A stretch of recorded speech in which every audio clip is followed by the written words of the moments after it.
ne doit pas nous laisser seuls quand on est confronté à des installations illégales. Dans cette commune de l'agglomération nantaise, Madame le maire a décidé de frapper du poing sur la table. Et pour ce faire, elle s'appuie sur le soutien de ses administrés. Le but n'est pas de dire les gens du voyage, on ne veut pas.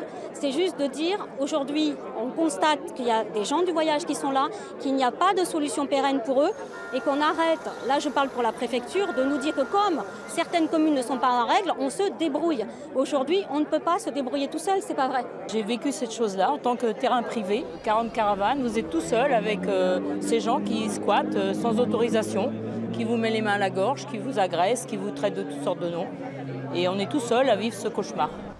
Depuis le mois de mars, la municipalité a dû gérer 7 occupations illégales.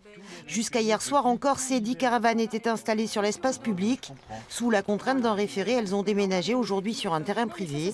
Mais cela ne règle rien. On ne devrait pas en arriver là. Mais on n'y peut rien.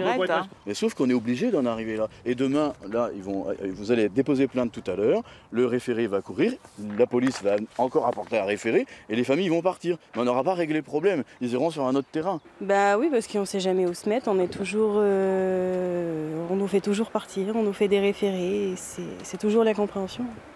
Il faut leur payer quelque chose, on est prêt à le faire. Après, les gens sont pas toujours compréhensifs. Aux Sourinières, il y a bien une aire d'accueil, mais elle affiche complet. Depuis des années, ici comme ailleurs, l'État et les collectivités se renvoient le dossier sans pour autant trouver de solution. Une histoire sans fin. Ça marche comme ça ?